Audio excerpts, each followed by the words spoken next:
Hello and welcome to ACS Golf. Today we're looking at a club I picked off at eBay for £12.35 including delivery. I'm going to have a look at it, see how it performs and decide is it worth it?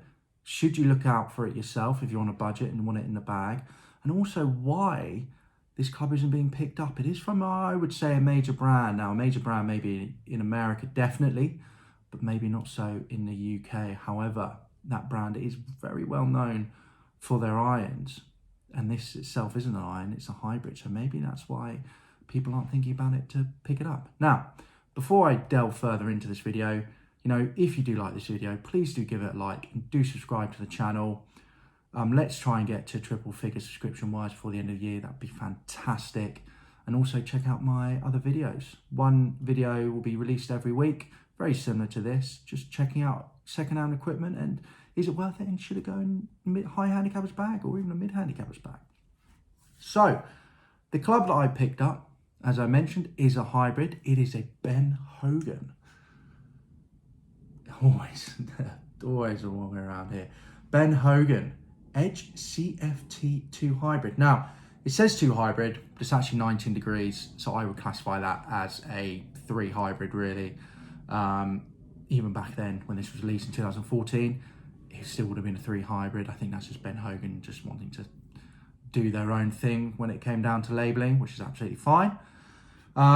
Price of it when it first came out new was about £90 new, which even back then isn't exactly in the most expensive category. I'd say that was relatively quite cheap. Looks wise, I think it's a very nice looking club, very basic here. I mean, if you look down there as well, sometimes basic is quite nice. I mean, it reminds me sort of the older sort of tailor-made rescues where they had that sort of brushed steel and then just a little bit of colour behind it. A bit of info about the club. Like I said, brushed steel. There's the face. It's got what they call a speed slot around here, as you can see, to help with aerodynamics, obviously to increase the club head speed. Shaft in it is a Ben Hogan Apex Edge 4. Now, which is quite nice to be fair. I'll go into further details about that in a second.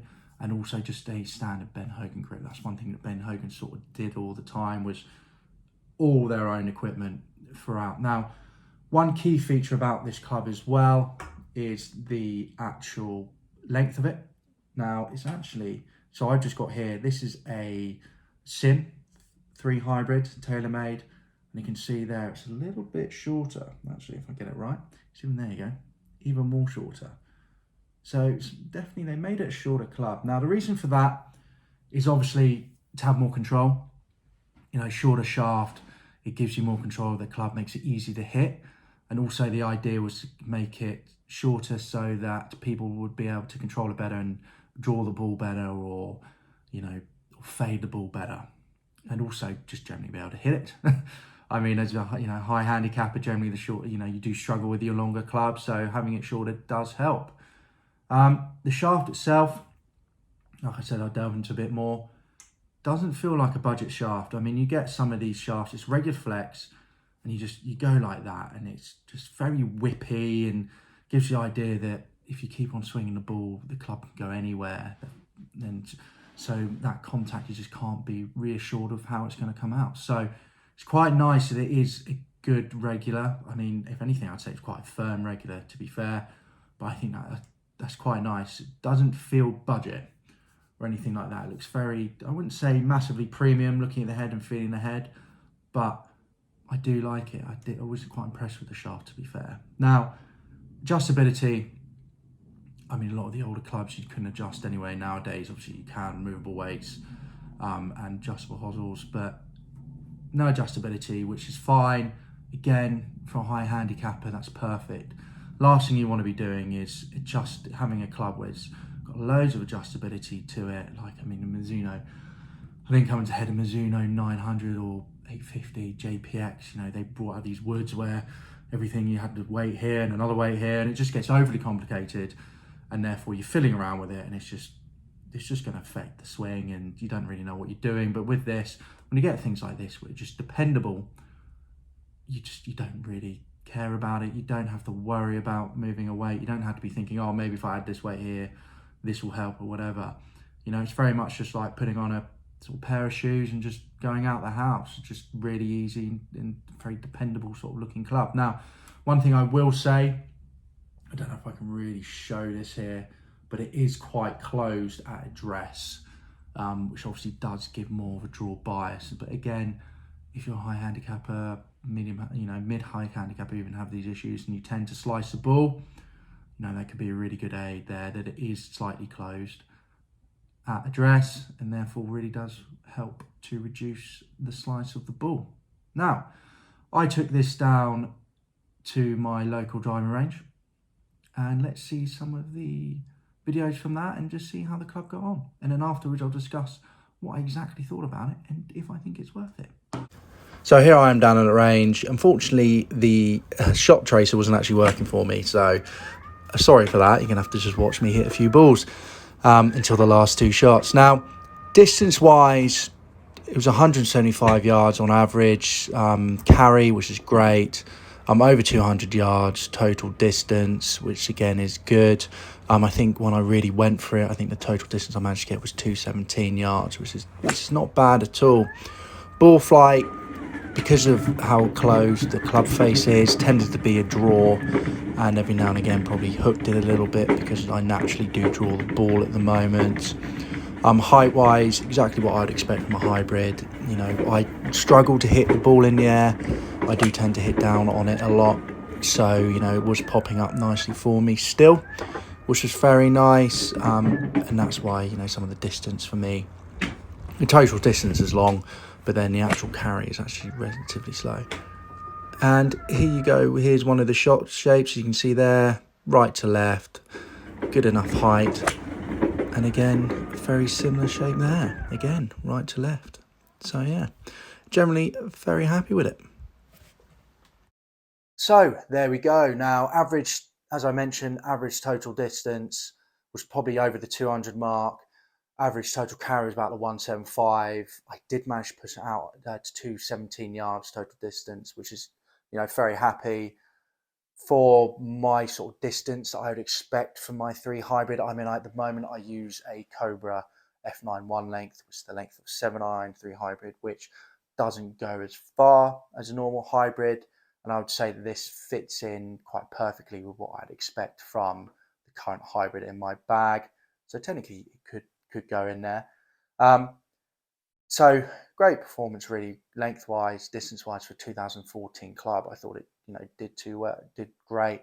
It's obviously a little bit off the newer clubs. My TaylorMade Sim, I'd expect that on average to be over 200 carry yards, and I expect it's probably about 240 total distance for yardage. Now, that's a very sign of my hit there, by the way. I tend to really strike down on the ball, so I do struggle to get the ball in the air. So ball flight wise from the club, very much performed how I would expect it to perform with the way I hit the ball.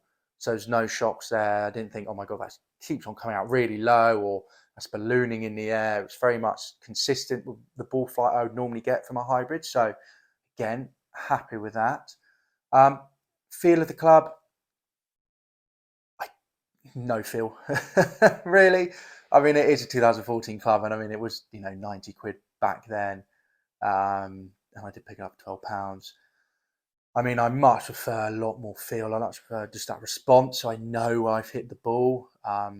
If you look through my bag, a lot of it is all about the feel of it, and rather than necessarily the performance. Sometimes, I did hit it. I know I definitely hit one off the bottom, and it came out well. And I'm sure there's a few hits on the heel and the toe, and forgiveness wise it's definitely there. That's what hybrids are for. They're forgiving. The idea is to help get the ball in the air and replace that long iron that's necessarily can be quite hard to hit and not as forgiving.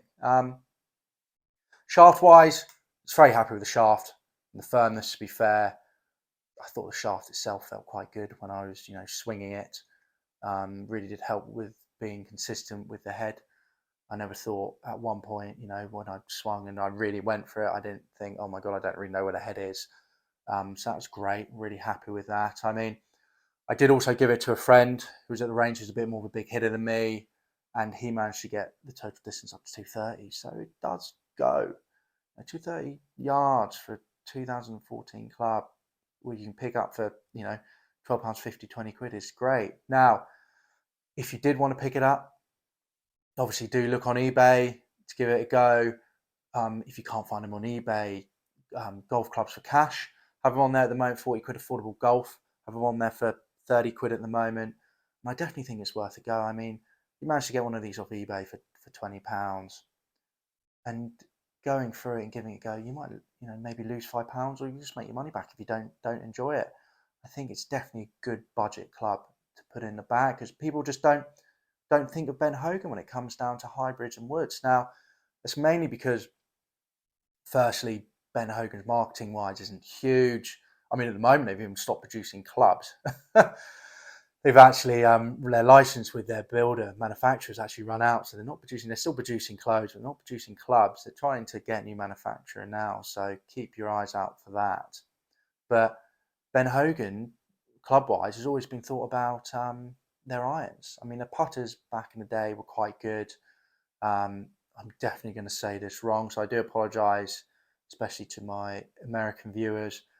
Bertanandi, BTTAN, ARDI, those putters actually started with Ben Hogan before he went off and went down his own route, a bit like Scotty Cameron did with Mizuno and then went to Titleist. So the putters were quite good back in the day as well.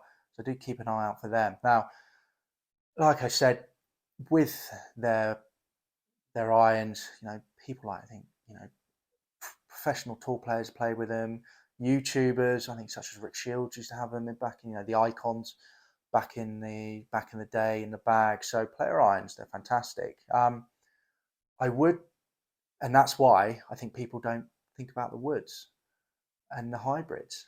I would, however, say to possibly watch out for their newer woods and newer hybrids, etc. They look nice, but when I was looking into information about this, it actually turns out all their sort of research, etc., they're actually outsourced. So they were, regarding their woods, they were a little bit behind everyone else at said time, and I don't think they're that cheap still. I think in the second-hand market, they're holding their price okay. So I definitely think there's better options out there regarding them. But for this 2019 club, having a look, I mean, you might be able to pick up an old TaylorMade for probably less than this, maybe, but I'm talking a couple of years older as well. So it's not necessarily going to be any better, especially when it comes down to the shaft.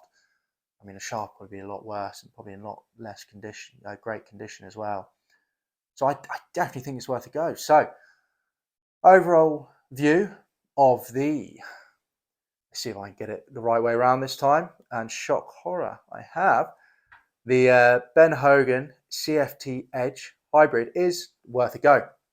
I mean, it does exactly says on the tin. It's very basic. I mean, ball flight is exactly what you'd expect. It does obviously tend to lead to more of a draw. So if you've got a slice, that's perfect. I mean, personally, for me at the moment, I'm drawing the ball naturally. So for me, it did sort of start to become a bit of a hook. But on some of the shots, that is, not all of them, but some of them did. But definitely worth a go. So if you're looking for a cheap, 2, 3 hybrid, 4 hybrid, do look out for these. I think they're definitely worth putting in the bag, for 20 quid. And maybe, dependable club will do exactly what you want to do. Maybe save your budget for other bits, maybe the driver or the putter, which are obviously the main bits in your bag.